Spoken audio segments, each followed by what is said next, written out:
most interesting surprises of social isolation has been the biology lesson that takes place 8 feet from my home office window on a branch in the crabapple tree.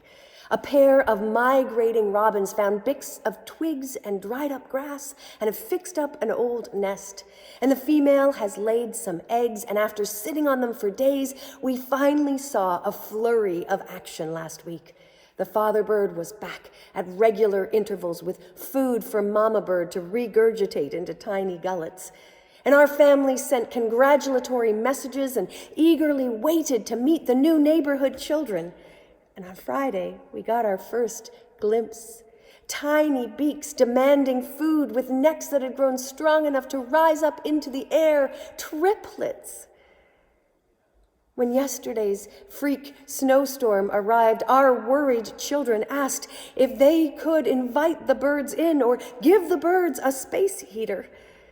We all felt that the baby birds had to survive because they'd become harbingers of hope in the midst of this pandemic. Mother bird spread her body and fluffed her feathers wide over the nest. Sacrificial instincts kept her in place over featherless chicks as icy sleet bounced off her head and her wings. And when father bird came last night with worms, we counted 3 hungry beaks and breathed a sigh of relief.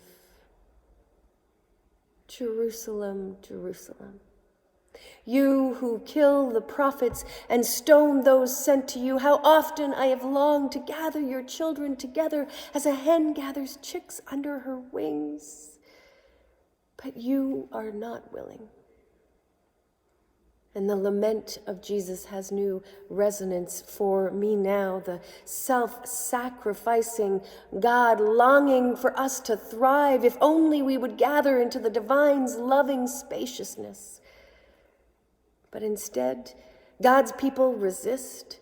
God's people resist, more often choosing death over life, greed over love. Someone the other day told me that they are tired of the slogan, "We are all in this together." We may be in the same storm, she said, but they gave us different boats. You have a yacht, and I have a raft. 80% of those who have died were in the long-term care boat. More women than men were in the precarious work boat. More migrant refugees and homeless people were not in a boat at all. And if we stretch the weather metaphor a little further, we see that some of us are buffeted by more than one adversity, a term meteorologists call the perfect storm.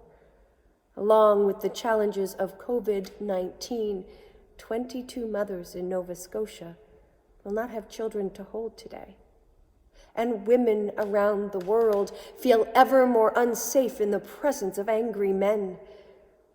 The Black citizens of Brunswick, Georgia will not feel safe going for a jog today, and the racialized will not feel safe among whites who do not speak out against this public lynching.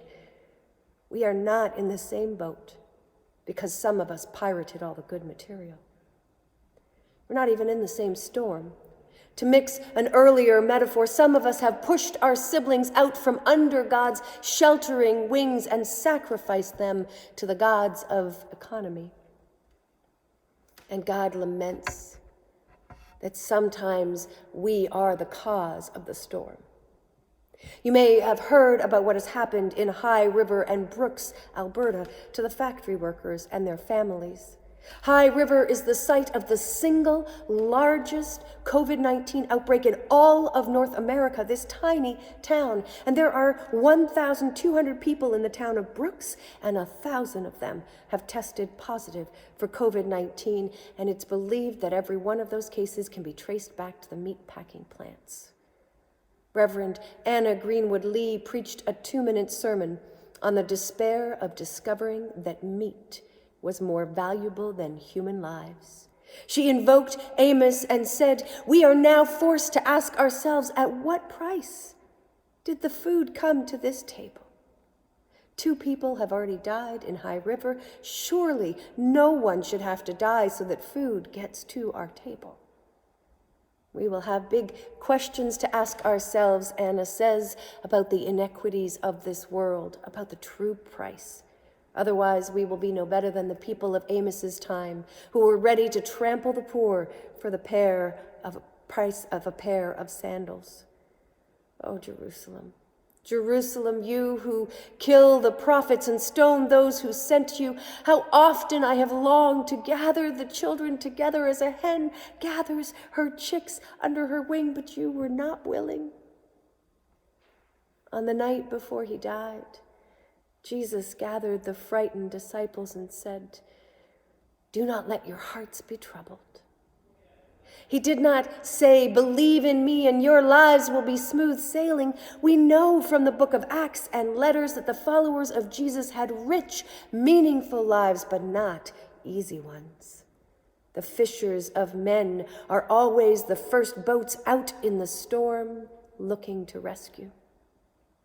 On the night before he was killed, Jesus gathered up the disillusioned disciples and said to them, "I go to prepare a place for you, and you know the way to the place I'm going." But Thomas protested, just as we so often do, saying, "No, we don't know the way." So Jesus replied, "I am the way, the truth, and the life. Follow my way of compassion, justice, forgiveness, mercy, love, and you will do even greater things for this world than I have done." And throughout history, followers of Christ, Bonhoeffer, King Day, so many more have performed great acts of love. The fishers of men and women are always the first boats out in the storm for rescue. On the night before he was killed, Jesus gathered up the exhausted disciples and said, "You know God, and you have seen God." And Philip said, "No, we don't. Show us." And Jesus replied, "I am in God, and God is in me. If you've seen me and my works, then you've seen God. You've seen the force for good that is in the world, that is anything but dispassionate, distant, implacable. You've seen the one, as David Lowes puts it, who is passionately engaged in our life, pledged to our welfare, committed to bringing us through all the things so that we not just have life, but abundant life." And then Jesus breathed the Holy Spirit on them so that we would have an advocate, comfort, and guide for the journey. The fishers of all humanity are always the first boats out in a storm, looking to rescue. And the disciples have always been on a journey.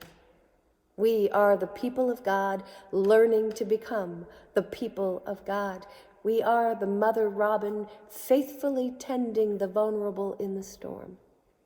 And the moment we choose to live the life of discipleship, we abide in the one who is the way, the truth, and the life. And under Christ's protective wing, we too can find shelter to withstand any storm.